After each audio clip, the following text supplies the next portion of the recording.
परमेश्वर का धन्यवाद देते हैं, एक बार फिर प्रभु के चरणों में हैं। पीछे जो विषय हम सीख रहे थे, बाइबल का विषय जो हम सीख रहे हैं, सबसे पहला विषय हमने देखा था बाइबल का लेखक कौन है।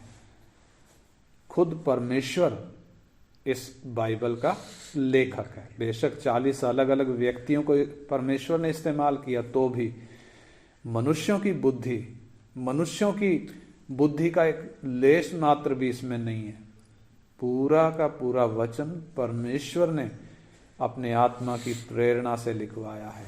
और दूसरा विषय हमने देखा था, मुझे बाइबल पर क्यों विश्वास करना है, ऐसा क्या है इस वचन में। तो उसमें 7 बातें हमने देखी थी। सबसे पहले हमने देखा था कि यह वचन पवित्र है, जिस प्रकार परमेश्वर पवित्र है उसका वचन भी पवित्र है।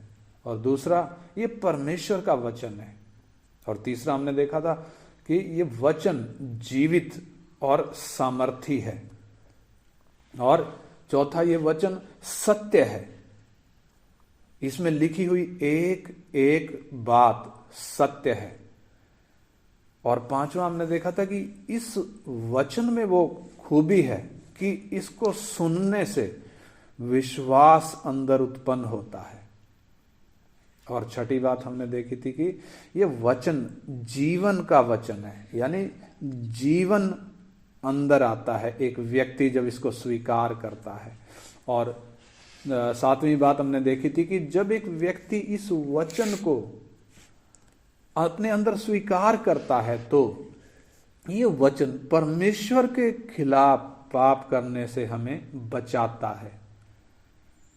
तो इसलिए हमें इस बाइबल पर क्या करना है, विश्वास करना है। तो आज तीसरा विषय, इसी क्रम में, इसी श्रृंखला में हम तीसरा विषय आज सीखेंगे, परमेश्वर के वचन का महत्व, या ये परमेश्वर का वचन परमेश्वर ने हमें क्यों दिया है, उसके पीछे का कारण क्या है। आइए हम शुरुआत करें उसके लिए भजन संहिता 119 अध्याय, उसका 160 वचन हम पढ़ेंगे। भजन संहिता 119 अध्याय, उसका 160 वचन हम पढ़ेंगे। तेरा सारा वचन सत्य ही है और तेरा एक एक धर्म में नियम सदा काल तक अटल है। हाँ, देखिए इधर जो वचन लिखा है, हम ध्यान से यदि उसको समझे, तेरा सारा वचन सत्य ही है। इंग्लिश में लिखा है फ्रॉम द बिगनिंग, यानी जब से परमेश्वर का वचन परमेश्वर के मुख से निकला है, पूरा का पूरा सत्य है।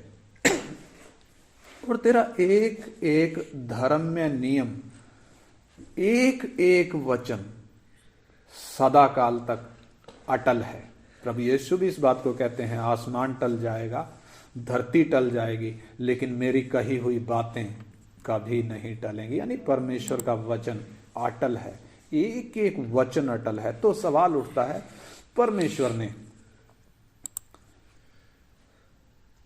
हमारे समझने की भाषा में लिखकर ये वचन हमारे हाथ में क्यों दिया है, इसका क्या महत्व है, परमेश्वर हमसे क्या चाहता है। इब्रानी 12 का 5 पढ़ें तो इब्रानी 12 का 5, उधर क्या लिखा हुआ है, परमेश्वर ने यह वचन हमें क्यों दिया है। इब्रानियों की पत्री 12 अध्याय का 5 वचन। और तुम उस उपदेश को जो तुमको पुत्रों के समान दिया जाता है, हाँ बस इतना काफी है। और तुम उस उपदेश को जो तुम्हें पुत्रों के समान दिया जाता है, यानी परमेश्वर ने पुत्र जानकर ये वचन हमारे हाथ में दिया है। पुत्र जानकर दिया है, क्यों दिया है, ताकि हम उसके कद तक बढ़ें, उसके स्टैंडर्ड तक बढ़ें, परमेश्वर की धार्मिकता में बढ़ें, परमेश्वर की सिद्धता में बढ़ें, उसकी पवित्रताई में बढ़ें। इसलिए परमेश्वर ने लिखकर हमारी भाषा में अनुवाद करके ये वचन हमें दिया है। और इसके अलावा हम देखें तो क्योंकि हम परमेश्वर के पुत्र हैं, इसलिए परमेश्वर ने इस वचन की जो कीमत है वो कीमत हमसे नहीं वसूली।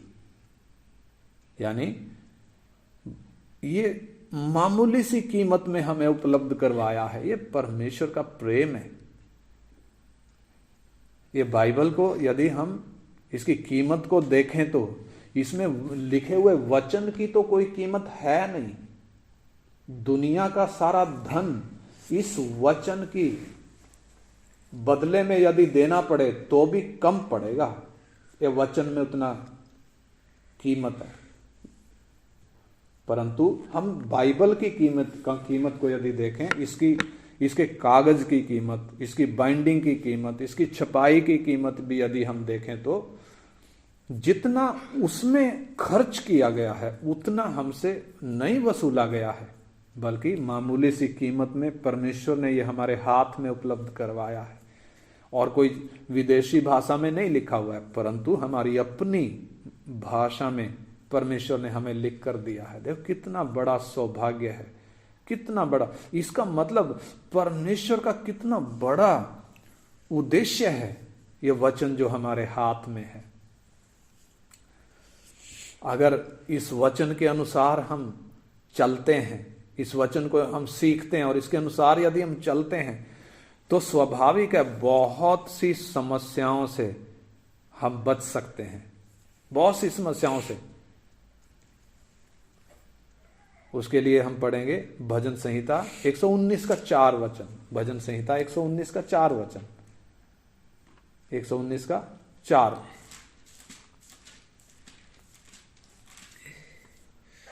तूने अपने उपदेश इसलिए दिए हैं कि वे यत्न से माने जाएं, कि वो यत्न से माने जाएं। परमेश्वर ने अपना वचन, अपने उपदेश, अपने नियम हमें लिखकर इसलिए दिए हैं ताकि यत्न से माने जाएं। यानी इस वचन को बार बार गंभीरता के साथ अध्ययन करने के लिए यह वचन हमारे हाथ में दिया। क्यों अध्ययन करना है? गंभीरता से क्यों अध्ययन करना है? ताकि परमेश्वर की आवाज को हम समझ सकें, परमेश्वर की आवाज को समझने में हम सक्षम हो सकें। ये एकमात्र किताब है जिसमें परमेश्वर की आवाज है। ये परमेश्वर की आवाज है, परमेश्वर के मुख से निकली हुई आवाज, इसलिए हम इसको परमेश्वर का वचन कहते हैं। वचन का मतलब परमेश्वर की आवाज, परमेश्वर की वाणी।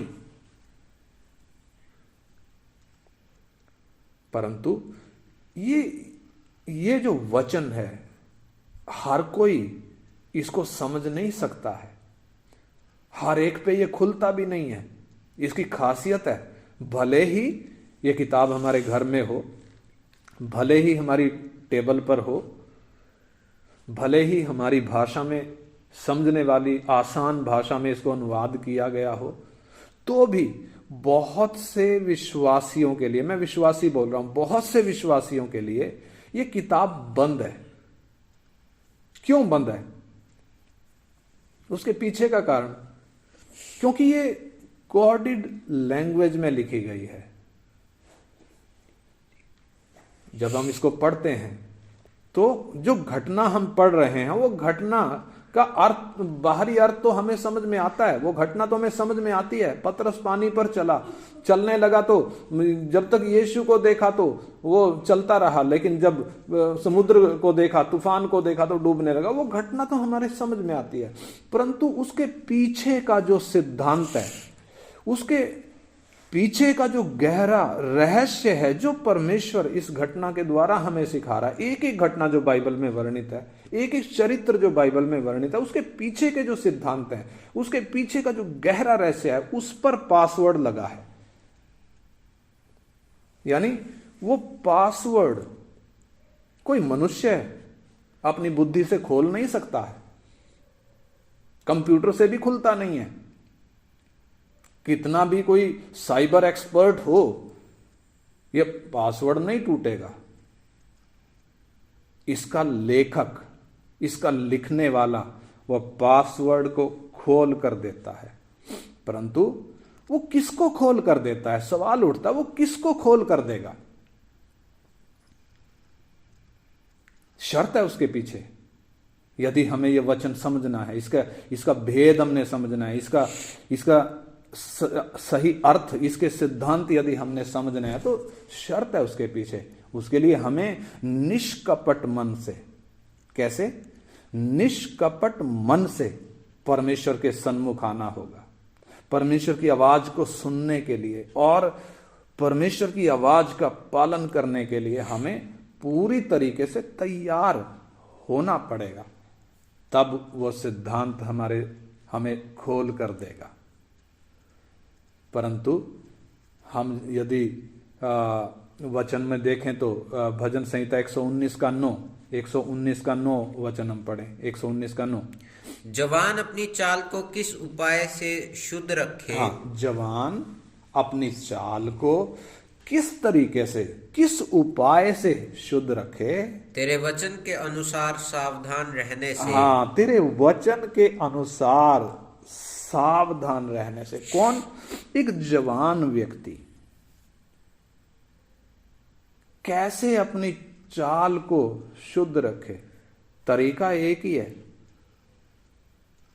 परमेश्वर के वचन के अनुसार चलने से। एक ही तरीका है।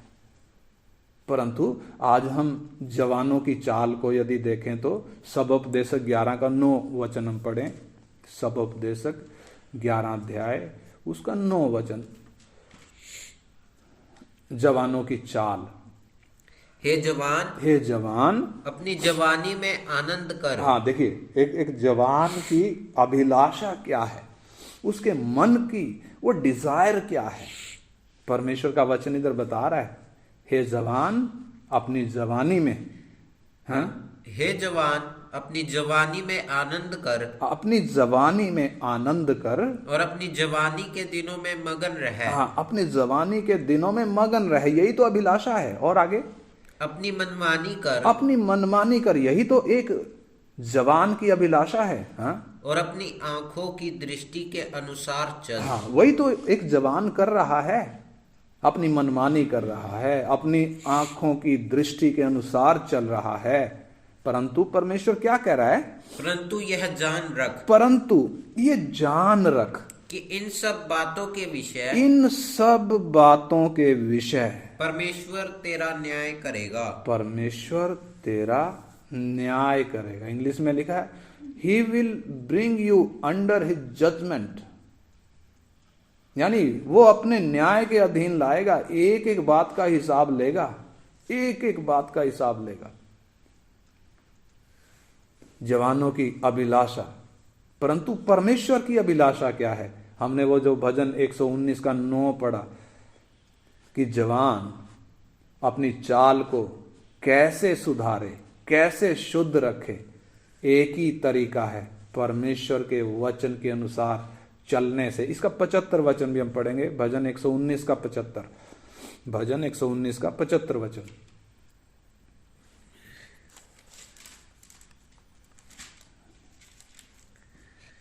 हे यहोवा मैं जान गया कि तेरे नियम धर्म में है, और तू अपनी सच्चाई के अनुसार मुझे दुख दिया है। तूने अपनी सच्चाई के अनुसार मुझे दुख दिया। क्या दिया है? सुख नहीं, दुख दिया। इधर क्या लिखा, दोबारा पढ़े तो, हे यहोवा मैं जान गया कि तेरे नियम धर्म में है। तेरे नियम कैसे हैं? धर्म में हैं। और तूने अपनी सच्चाई के अनुसार मुझे दुख दिया है। तूने अपनी सच्चाई के अनुसार मुझे दुख दिया है। यानी इस सच्चाई के अनुसार यदि एक जवान, यदि एक व्यक्ति इस वचन के अनुसार अपनी चाल को ना सुधारे, तो परमेश्वर इस वचन के अनुसार क्या भी देगा। इधर साफ लिखा है, तूने अपनी सच्चाई के अनुसार मुझे दुख दिया है। परंतु एक व्यक्ति जब इसका पालन करता है, क्या ही सौभाग्य है, क्या ही सौभाग्य है। यदि इजराइलियों के विषय में हम देखें तो ये वचन की, इसकी गंभीरता, इस वचन का महत्व, परमेश्वर ने वचन क्यों दिया, इसराइलियों को यदि हम देखें तो परमेश्वर ने जब इसराइलियों को मिस्र से निकाला और उनको जब जंगल के मार्ग में लेकर आया, हमें याद होगा वो सिनाई पहाड़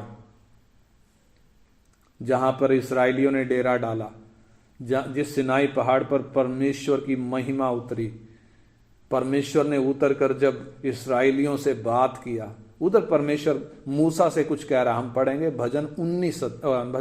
निर्गमन 19 अध्याय उसका 3 वचन से 6 वचन तक, 3 वचन से 6 वचन तक, 19 निर्गमन 3 से 6।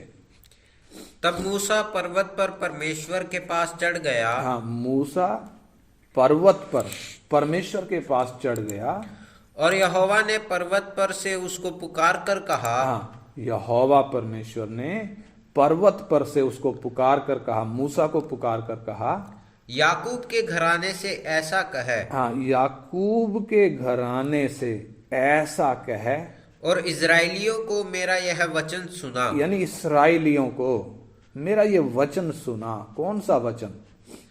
तुमने देखा है कि मैंने मिस्रियों से क्या क्या किया। हाँ, तुमने देखा है कि मैंने मिस्रियों से क्या क्या किया, कैसे 10 विपत्तियां डालकर परमेश्वर ने मिस्र की कमर तोड़ दी। यानी वो महाशक्ति था उस वक्त, विश्व शक्ति, सुपर पावर, जैसे आज अमेरिका है, ऐसे सुपर पावर था। परमेश्वर ने कैसे उसको मिट्टी में मिलाया और फिरौन उसकी सेना को, उसके घोड़ों, उसके रथों समेत किस प्रकार से समुद्र में डुबा कर मारा। और तुमने देखा है कि मैंने मिस्रियों से क्या क्या किया। तुमको मानो उकाब पक्षी के पंखों पर चढ़ाकर अपने पास ले आया हूँ। हाँ, परमेश्वर कहता है मैं तुम्हें यहां तक जो लेकर आया हूं, कैसे? उकाब पक्षी के पंखों पर मानो मैं तुम्हें चढ़ाकर लाया हूं। हाँ, इसलिए अब यदि तुम निश्चय मेरी मानोगे। हाँ, इसलिए अब आगे का सफर परमेश्वर एक शर्त रख रहा है। देखो, इससे पहले पीछे फिर से मुड़कर देखें हम, इसराइलियों ने परमेश्वर के बड़े बड़े काम देखे हैं, बड़ी 10 विपत्तियां देखी हैं, नंबर 1। नंबर 2, एक मेमने के बलिदान के द्वारा उनका छुटकारा हुआ है, उसके खून के द्वारा वो बचे हैं और उसका मांस खाने से परमेश्वर ने जो विधि दी, उस विधि के अनुसार मांस खाने से उनका छुटकारा हुआ है और वो मिस्र से निकले हैं, बड़ी लूट लेकर निकले हैं। और आगे जब गए, लाल समुद्र, पीछे मिस्री सेना, जब वो घबरा गए, समुद्र फाड़ दिया परमेश्वर ने, लाल समुद्र 2 हिस्से कर दिया, बीच में सूखा रास्ता निकालकर इसराइलियों को सुरक्षित पार निकाल दिया। परंतु इसराइली सेना ने जब मिस्री सेना ने जब कोशिश करी इसराइलियों को पकड़ने की, तो जब वो समुद्र में से उस सूखे रास्ता जो बीच में परमेश्वर ने बनाया था उसमें से जब निकल रहे थे, परमेश्वर ने उनको उधर ही डुबा कर मारा, एक भी बचने नहीं पाया।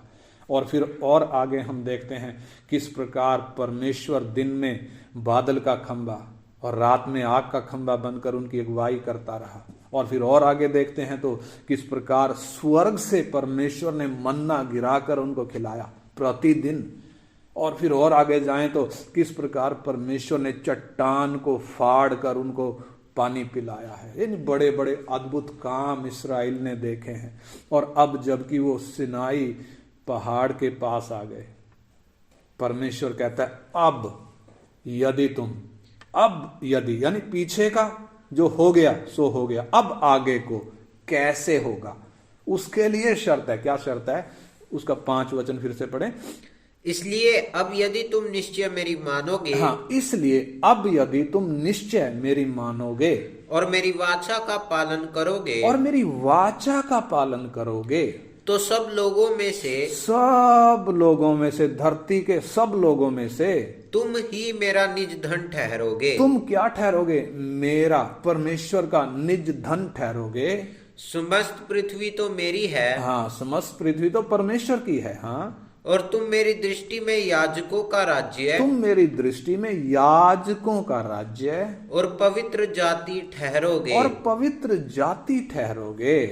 यानी जो बातें तुझे इजरायलियों से कहनी है वे ये ही है। देखिए, परमेश्वर की आगे के जीवन के लिए शर्त, यानी मिस्र से छुटकारा, लाल समुद्र 2 भाग होना, परमेश्वर की अगुवाई, स्वर्ग से मन्ना, चट्टान से पानी, ये काफी नहीं है। These all things are not sufficient. आगे परमेश्वर एक शर्त रख रहा है, इसलिए अब यदि तुम मेरी मानोगे, निश्चय मेरी मानोगे और मेरी वाचा का पालन करोगे, तो तुम सब मनुष्यों में क्या ठहरोगे? मेरा निज धन, याजकों का समाज और पवित्र जाति ठहरोगे। यानी और इसका व्यवस्था विवरण, उसका 4 का 1-2 भी पढ़े। व्यवस्था विवरण 4 का 1-2, परमेश्वर क्या कह रहा है? 4 अध्याय व्यवस्था विवरण 1 और 2 वचन। अब हे इस्राएल, जो विधि और नियम मैं तुम्हें सिखाना चाहता हूँ, उन्हें सुन लो और उन पर चलो। और उन पर क्या करो? उन पर चलो, जिससे तुम जीवित रहो। और जो देश तुम्हारे पितरों का परमेश्वर यहोवा तुम्हें देता है, यानी कनान देश, वायदा किया हुआ कनान देश, उसमें जाकर उसके अधिकारी हो जाओ। यानी जीवन पाना है तो, कनान देश का अधिकारी होना है तो क्या करना पड़ेगा? जो बातें मैं तुम्हें सिखाना चाहता हूं उनको सुन लो और उन पर चलो। यह शर्त है। देखो, इस्राएलियों के लिए परमेश्वर ने यह शर्त रखी। अगर इस्राएलियों के लिए यह शर्त है तो मेरे और आपके लिए, मैं और आप यदि देखें तो परमेश्वर हमसे क्या चाहता है? परमेश्वर ने यह वचन हमें इसलिए नहीं दिया कि हम ज्ञान प्राप्त करें, परंतु परमेश्वर ने यह वचन इसलिए दिया है ताकि हम इस पर चलें, इस वचन में हम दृढ़ हो जाएं। यदि हम परमेश्वर से प्रेम करने की बजाय संसार से और संसार की चीजों से प्रेम करते हैं तो कभी भी यह वचन समझ में नहीं आएगा। यह सिद्धांत है। यह वचन समझ में आना है तो हमें परमेश्वर से प्रेम करना पड़ेगा। हमें याद होगा वो धनी मनुष्य, और जो लाजर और धनी मनुष्य की घटना लूका 16 अध्याय में हमने सीखी थी। उस धनी मनुष्य के घर में मूसा और भविष्यवक्ताओं की पुस्तकें हैं, परंतु वो पुस्तकें उनके किसी काम की नहीं। कारण क्यों काम की नहीं? क्योंकि उन्होंने उनको गंभीरता से नहीं लिया, वो उनके अनुसार नहीं चले। ऐसे ही आज यदि बाइबल हमारे घर में है, बेशक हमारे समझने की भाषा में है, ये बाइबल हमारे समझ में आनी है तो हमें परमेश्वर से प्रेम करना पड़ेगा, संसार और संसार की वस्तुओं से नहीं। वो धनी मनुष्य परमेश्वर से प्रेम करने की बजाय संसार और उसकी वस्तुओं से प्रेम करता था, इसलिए उसका ठिकाना हमारे सामने एक चेतावनी है। ये वचन परमेश्वर ने हमें इसलिए दिया है ताकि हम इस वचन में दृढ़ हों, ताकि इस वचन में हम चलें, इसका महत्व को हम समझें और इसको हम अध्ययन करें, गंभीरता के साथ अध्ययन करें। जब हमारा निष्कपट मन है इसको सीखने के लिए और परमेश्वर की इच्छा के लिए हम समर्पित है, तो निश्चय परमेश्वर पासवर्ड हटाकर हमें इसको समझाएगा, हमें खोल कर देगा, सिद्धांत खोल कर समझाएगा। यह वचन इस्राएलियों के लिए केवल नहीं, परंतु यह पूरी बाइबल 66 किताबें परमेश्वर ने हम विश्वासियों के लिए, हम विश्वास करने वालों के लिए दी हैं। प्रभु यीशु मसीह क्या कहते हैं, हम पढ़ेंगे उसके लिए। आज का यदि हम माहौल देखें, आज के समय में यदि हम देखें, आज के प्रचारकों को यदि हम देखें, तो किस प्रकार का प्रचार कर रहे हैं, उसके लिए आइए हम पढ़ेंगे परमेश्वर का वचन मत्ती 23 अध्याय 23 और 24 वचन। मत्ती 23 अध्याय 23 और 24 वचन हम पढ़े। हे कपटी शास्त्रियों। हाँ देखो, परमेश्वर उस वक्त के शास्त्रियों से, फरीसियों से बात करते हुए उनको कैसे संबोधित कर रहा है। क्या कह रहा है? हे कपटी शास्त्रियों और फरीसियों, तुम पर हाय, तुम पुदीने और सौंफ और जीरे का 10वां अंश तो देते हो। हाँ, परमेश्वर को क्या देते हो? परमेश्वर के वचन में जो 10वें हिस्से की बात लिखी है वो तो तुम देते हो, पुदीना भी, सौंफ भी, जीरा भी, 10वां हिस्सा तो देते हो, परंतु तुमने व्यवस्था की गंभीर बातों को अर्थात न्याय और दया और विश्वास को छोड़ दिया है। हाँ, परंतु गंभीर बातों को उन्होंने क्या कर दिया? छोड़ दिया।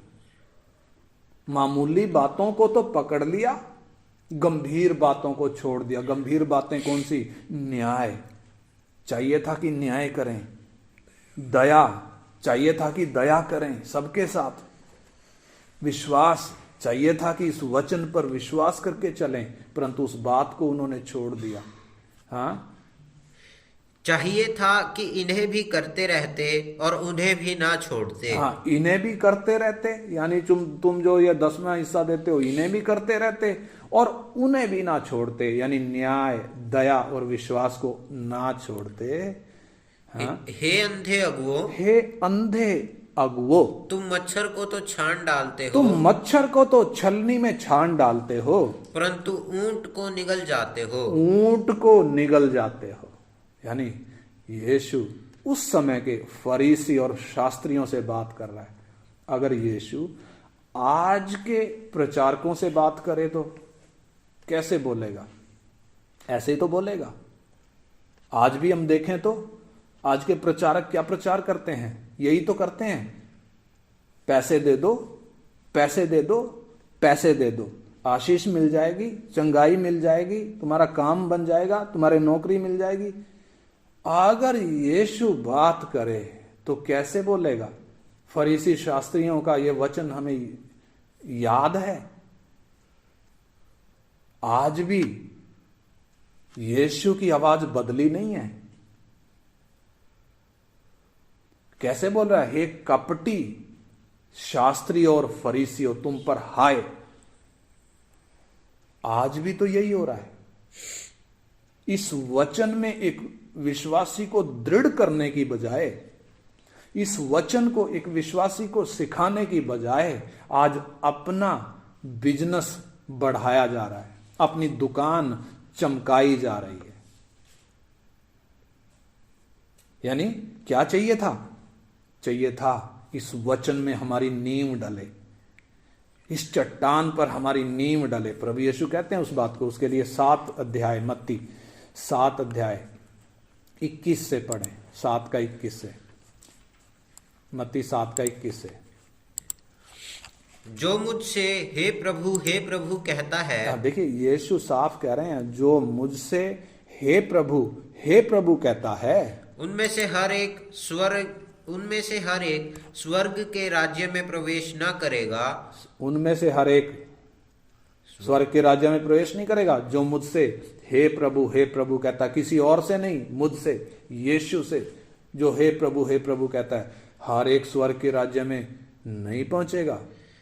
परंतु वही जो मेरे स्वर्गीय पिता की इच्छा पर चलता है, जो मेरे स्वर्गीय पिता की इच्छा पर चलता है। तो ये वचन, ये हमें क्या समझाता है?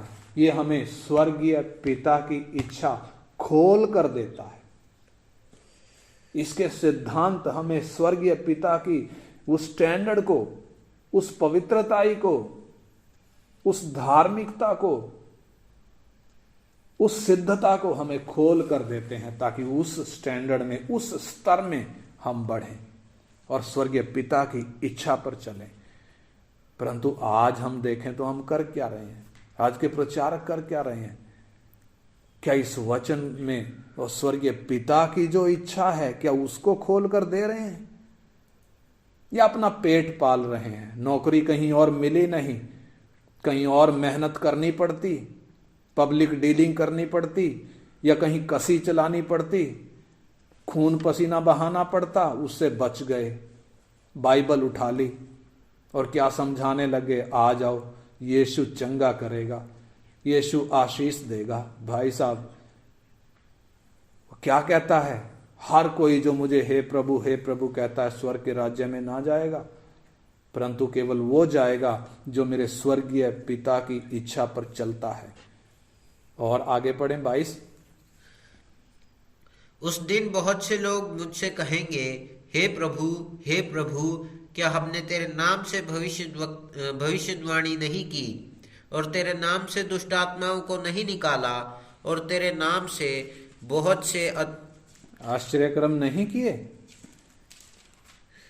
तब मैं उनसे खुलकर कह दूंगा, हाँ। मैंने तुमको कभी नहीं जाना। हाँ। हे कुकर्म करने वालों, मेरे पास से चले जाओ। हाँ, देखिए यीशु की जो भाषा है कितनी कठोर है।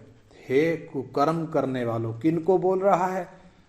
जो हे प्रभु उसको बोलते हैं, जो बोलते हैं कि हमने तेरे नाम से बड़े बड़े काम किए, दुष्ट आत्माओं को निकाला, भविष्यवाणी करी, लोगों को चंगा किया। प्रभु यीशु कहता, हे कुकर्म करने वालों, मेरे पास से निकल जाओ। और आगे पढ़ें 24 वचन। इसलिए जो कोई मेरी ये बातें सुनकर उन्हें मानता है, इसलिए जो कोई मेरी ये बातें सुनकर उन्हें मानता है वह उस बुद्धिमान मनुष्य के समान ठहरेगा जिसने अपना घर चट्टान पर बनाया। कौन बुद्धिमान है? चंगाई पाने वाला नहीं, आशीष पाने वाला नहीं। कौन? वो व्यक्ति जिसने इस वचन पर अपना घर बनाया है, इस चट्टान पर जिसने अपना घर बनाया है। और आगे 25। और मैं बरसा और बाढ़ें आई और आंधियां चली और उस घर से टकराई जो इस वचन की चट्टान पर बना था। फिर भी वह नहीं गिरा, नहीं गिरा। और दूसरी तरफ, परंतु जो कोई मेरी ये बातें सुनता है और उन पर नहीं चलता, वह उस निर्बुद्धि मनुष्य के समान ठहरेगा। हाँ। जिसने अपना घर बालू पर बनाया। जिसने अपना घर कहाँ बनाया? रेत पर, समुद्री रेत पर जिसने अपना घर बनाया। और मैं बरसा, जब मैं बरसा और बारिश आई, बाढ़ें आई और आंधियां चली और उस घर से टकराई और वह गिरकर सत्यानाश हो गया। क्यों गिरकर सत्यानाश हो गया? वचन सुना तो सही, लेकिन उसके मुताबिक घर नहीं बनाया। प्रभु यीशु कितना स्पष्ट तरीके से यह बात हमें बता रहा है, इस वचन की गंभीरता को हमें खोल कर दे रहा है। मैंने और आपने अपना घर कहाँ बनाना है? समुद्री रेत पर नहीं। मैंने और आपने अपना घर इस वचन रूपी चट्टान पर नींव खोद कर बनाना है। इधर लिखा है दोनों ही मामलों में जिसने चट्टान पर अपना घर बनाया, गहरी नींव खोद कर, उसके खिलाफ भी आंधियां चली, बारिश आई, बाढ़ें आई।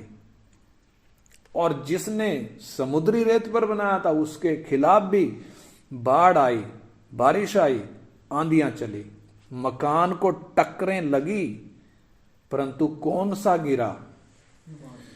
जो बालू पर बना था। यानी जिसने वचन सुना तो सही था, पढ़ा तो सही था, परंतु अपना घर उसके मुताबिक नहीं बनाया। उस वचन में वो खड़े नहीं हुआ, उस वचन में वो चला नहीं। परंतु जो व्यक्ति ये वचन को सुनता है और इसको मानता है, इस पर चलता है, उस बुद्धिमान मनुष्य के समान है जिसने अपना मकान चट्टान पर बनाया।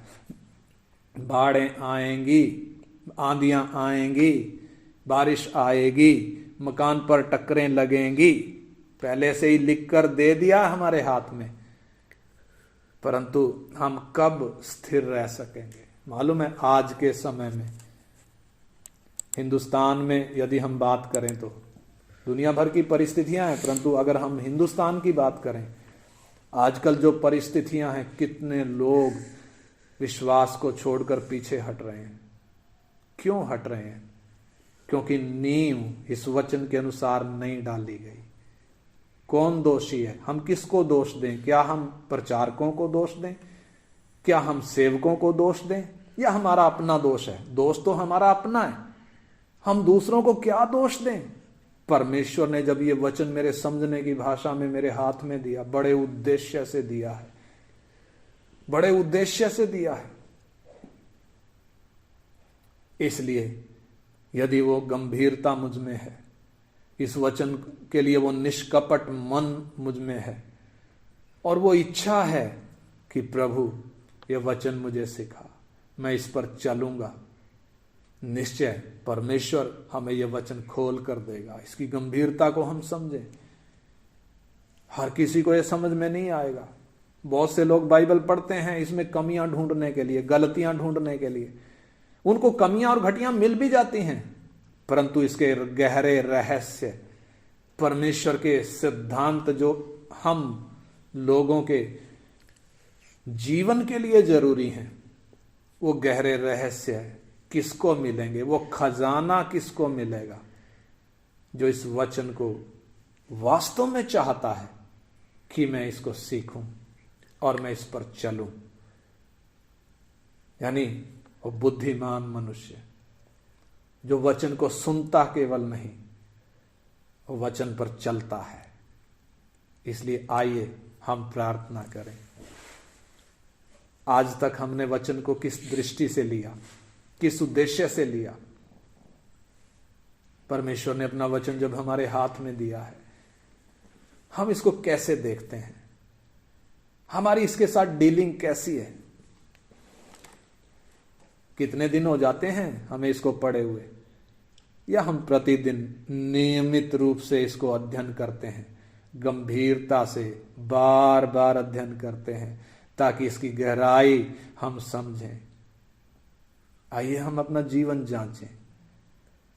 उस धनी मनुष्य के समान नहीं जो तड़पने वाली जगह में पहुंच गया। क्यों? दुनिया से प्रेम करता था, पैसे से प्रेम करता था, सुविधाओं से प्रेम करता था, संसार और उसकी वस्तुओं से प्रेम करता था, परमेश्वर से प्रेम नहीं करता था। मैं और आप आइए अपने जीवन को जांचें और प्रार्थना करें। हालेलुया। पिता, आपके पवित्र वचन के लिए धन्यवाद।